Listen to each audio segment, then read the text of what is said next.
提起唐三藏，呢個腦袋裏邊大概會浮現一匹白馬、三個神通廣大嘅徒弟同埋一個軟弱嘅僧人。我今日要同大家講嘅係歷史上真實嘅唐三藏。喺公元627年，大唐帝國啱啱建立，一個和尚突然間被全國通緝，罪名只有4個字：私自出境。捉到之後，按照法律可以當場處死。但係奇怪嘅係，呢個和尚並唔係逃命，佢亦唔係亡命之徒，佢反而係主動走向大唐最危險嘅地方。佢要穿越一片800里無人區嘅死亡沙漠，翻過世界屋脊，再走上萬里，去到5萬里外嘅印度，只係為咗驗證一句佛經。呢個人就係後嚟《西遊記》裏邊嘅唐僧，但係真實歷史中嘅玄奘要比小說裏邊嘅唐僧瘋狂得多。佢嘅逃亡開始於一個夜晚，嗰一個係公元627年嘅秋天，大唐最西邊嘅邊境城市瓜州，夕陽啱啱落下。西北嘅狂風捲住黃沙，好似刀一樣咁刮喺古老嘅城牆之上。氣溫正在快速下降，空氣乾燥到可以使人嘅喉嚨發痛。城牆之外係一片所有邊防士兵都唔想多睇一眼嘅地方。嗰度冇樹、冇草、冇水，只有亂石同埋無盡嘅黃沙。呢一片地方後嚟被稱為戈壁死亡海。800里無人區，白天地表溫度可以將肉烤熟，晚黑氣氛又降到冰點，好多人入咗去，再亦冇辦法行出嚟。就係咁樣一個夜晚，城牆嘅陰影裏邊有一個年輕和尚正慢慢移動。佢20幾歲，着住一件破舊嘅僧衣，手裏邊牽住一匹瘦骨嶙峋嘅老馬。呢個人就係玄奘，佢冇護衛亦冇通關文牒，因為大唐當時有一條鐵律，任何人不得私自出境。原因好簡單，北方嘅突厥正喺度虎視眈眈，為咗防止情報外泄，唐太宗下令封鎖邊境，邊個偷偷出關就地正法。而玄奘正係一個偷渡出境嘅人。為乜嘢玄奘要逃跑出境？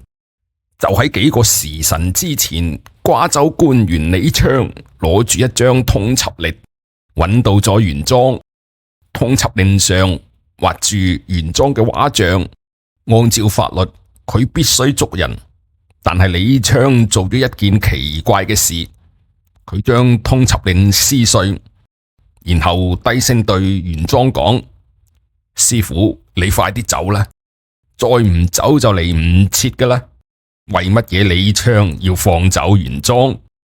只係因為李昌亦係佛教信徒，佢知道玄奘想做乜嘢。玄奘唔係叛徒，佢只係想去印度求取真正嘅佛經。李昌好認真咁講：我今日放你走，但係你要知道，出咗呢一道城牆就係死路。玄奘點點頭，佢當然知道城牆外面唔單止有沙漠，仲有5座烽火台，每一座烽火台都駐紮住弓箭手，佢哋嘅任務只有一個，就係射實一切試圖出境嘅人。但係玄奘仲係決定要走，因為喺佢睇嚟，如果唔走，佢呢一生就毫無意義。為乜嘢一定要去印度？玄奘出發嘅理由聽起上嚟甚至係有啲荒唐。佢認為中國嘅佛經翻譯都有錯，當時嘅佛經大多數嚟自於西域，翻譯過程非常混亂。通常係咁樣嘅：一個印度僧人背誦梵文佛經，一個西域商人用方言翻譯，中國文人再寫成漢字，中間經過3、4次轉譯，好多地方完全走樣，結果就係同一部佛經互相矛盾。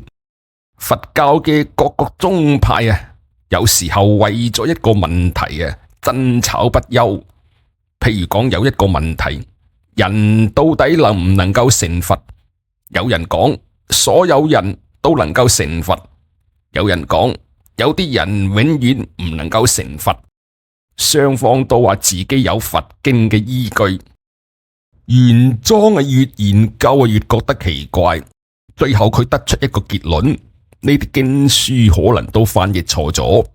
如果想知道真正答案嘅辦法，只有一個。去印度，去佛經嘅源頭，去那爛陀寺嗰度有最完整嘅梵文經典。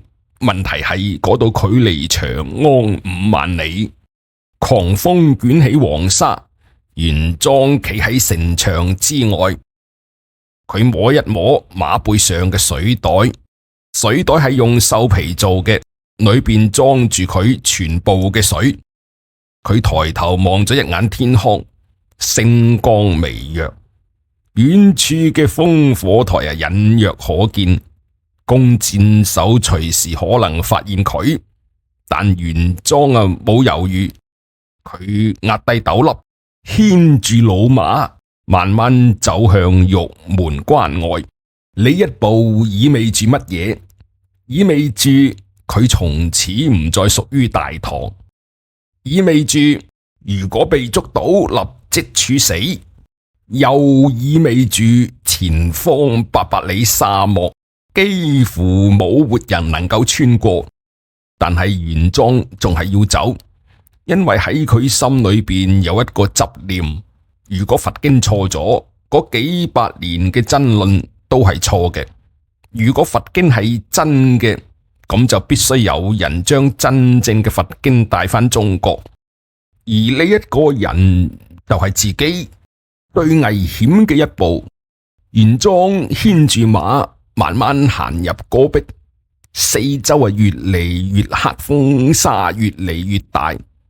佢已經行出咗大唐嘅邊界，亦走進咗人類最殘酷嘅地理環境。